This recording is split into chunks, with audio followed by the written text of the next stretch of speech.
We at Don't Incarcerate, Alleviate, DIA, have devoted our time to preserving the interests of incarcerated individuals coping with mental illness. We are committed to the protection of mentally ill individuals against the abuse and negligence seen in many prisons' mental health systems. DIA considers the use of jails as mental hospitals to be the wrong course. Within jails, the mentally ill frequently go without the adequate treatment and support that psychiatric patients require. This has contributed to a myriad of neglect and brutality reports.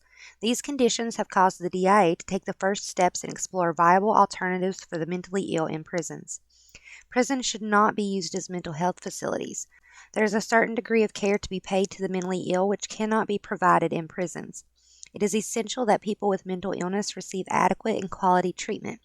Prisons with understaffing are not able to offer this level of care. It is time we allocate funds to buy or build facilities for proper care of the mentally ill. This is also time for mentally ill proper care while they are incarcerated. Individuals with severe mental health disorders occupy at least 1 in 5 of America's prison and jail beds, St. John 2016. This statistically effectively makes America's jails and prisons the largest and most densely populated mental institutions in America. In fact, the 3 largest psychiatric facilities are jails in New York, Los Angeles, and Chicago. Even more disturbing are how these individuals came to arrive at these facilities. Mental health holds, unavailability of psychiatric hospital beds, and outdated laws making law enforcement the first line in mental health defense all contribute to the growing issue of housing mental health patients in the Department of Corrections.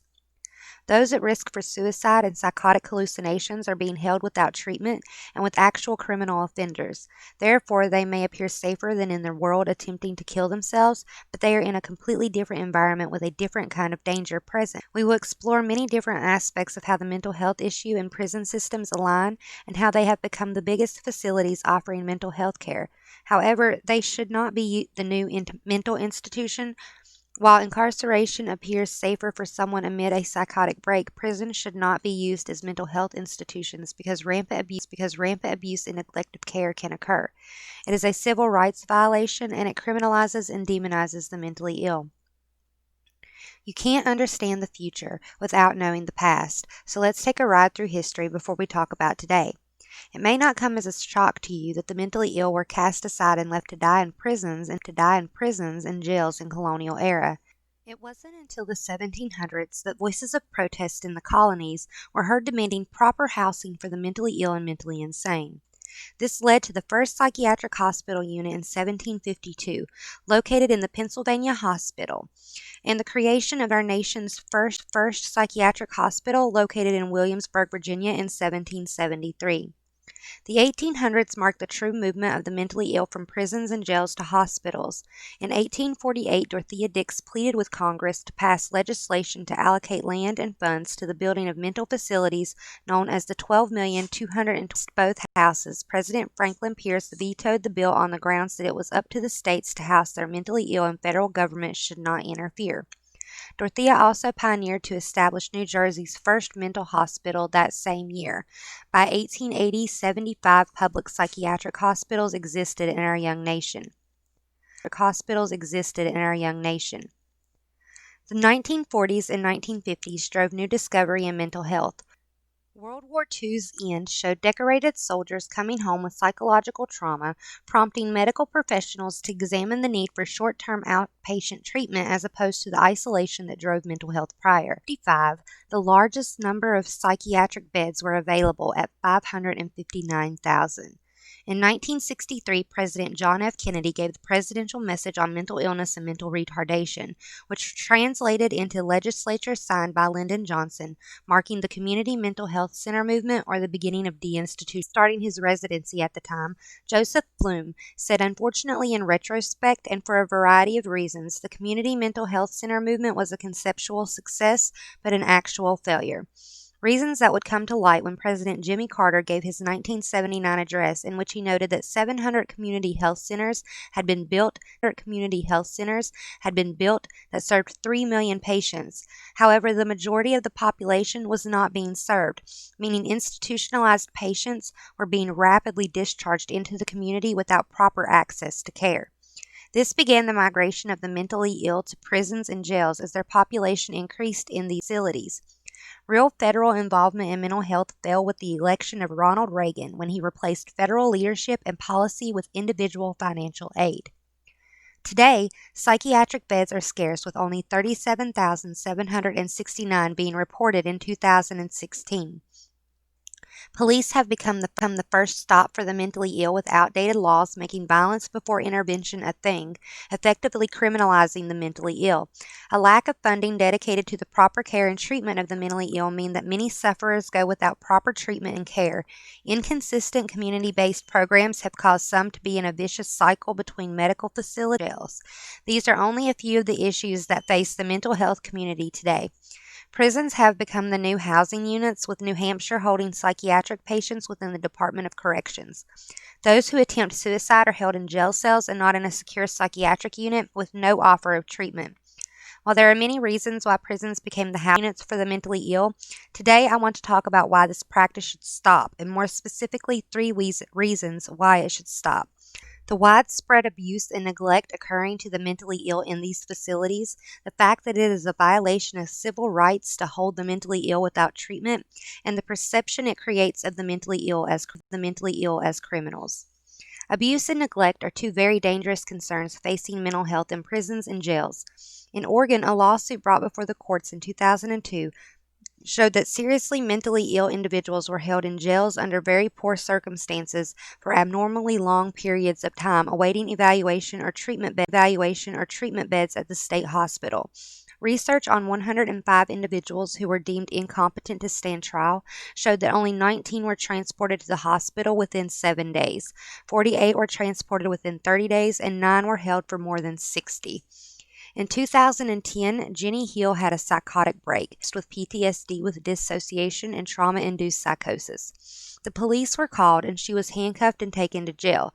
Jenny says she was offered no treatment during her 36-hour hold, and she was injured by officers after she panicked and became defensive during the midst of her attack. Only when a crisis intervention supervisor recognized her state and offered her a blanket that she was previously told she would be charged a felony for asking for, and took the time to talk, was Jenny able to calm down. The question remains why a psychiatric evaluation was not offered to Jenny the moment her symptoms were recognized. Federal prisons are not exempt. John Rudd was an inmate at a federal prison near Hazleton, West Virginia, who was hearing voices in his head. He was moved to suicide watch, where he attempted to snap his neck and was injected with haloperidol. Despite this, he was placed on the lowest care level and moved back in with the general population. It was then determined that Rudd was most likely faking his symptoms, and they overturned a diagnosis of PTSD and schizophrenia and marked it as resolved, and diagnosed him with antisocial personality disorder, requiring no monitoring unless Rudd told the guards that he wanted to harm himself. It was only after he was out of prison and with the help of Tammy Seltzer, director of the D.C. jail, Rudd was able to get the proper treatment for his proper diagnosis. This type of treatment continues to happen every day in America's jails and prisons. Many blame a lack of funding or a lack of training. However, a simpler explanation may be that we have put the Department of Corrections in a position that they never should have been in, with broken promises of proper mental health care for communities that never came. The lack of basic civil rights in prison has been a well-known issue. The best example of how civil rights are stripped from the mentally ill is the outdated policy of the state of New Hampshire and Andrew Butler. Butler was an ideal student and athlete who was injured during college, causing him to develop depression reactions to hallucinogenic mushrooms that highlighted a downward spiral for Andrew. In October of 2017, Andrew's father took him to the New Hampshire hospital in Concord. He was diagnosed with schizophrenia and hospitalized, but his condition continued to worsen. In January of the following year, Andrew threw a punch at his father, but did not connect. The punch was witnessed by others in the hospital, prompting Andrew to be transferred to the Secure Psychiatric Unit, or SPU, located at the New Hampshire State Prison for Men. His father was forced to sign the transfer papers before he was allowed to see his son, and his guardianship was taken away.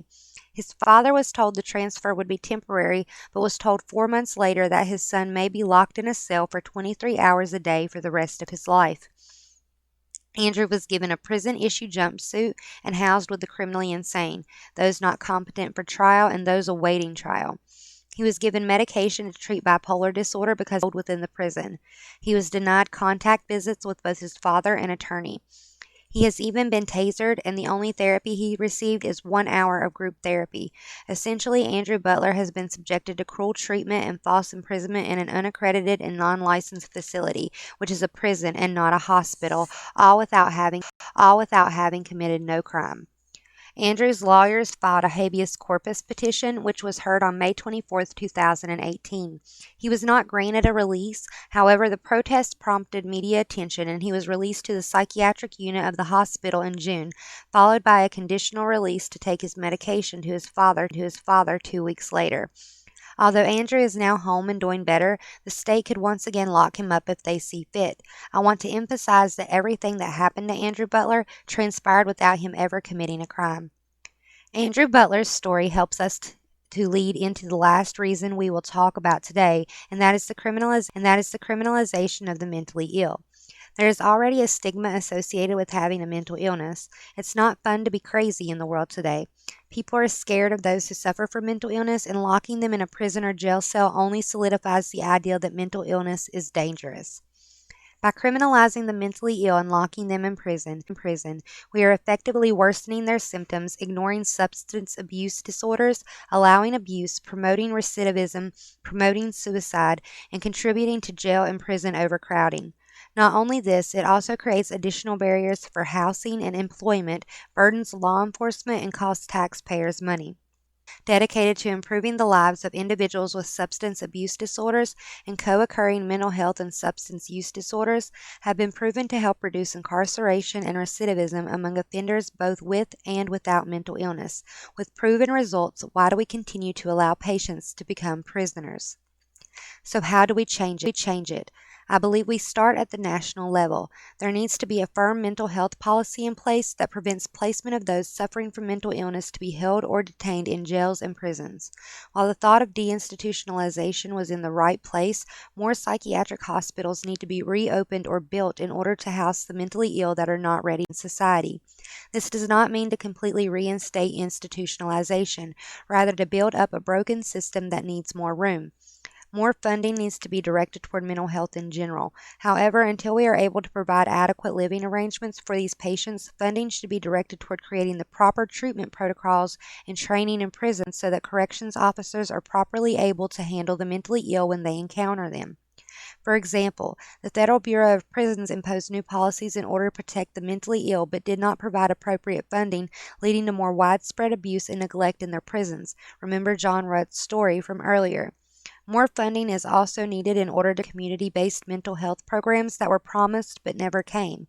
We need to change existing laws requiring violence before intervention, effectively allowing intervention before interaction with law enforcement and corrections is needed.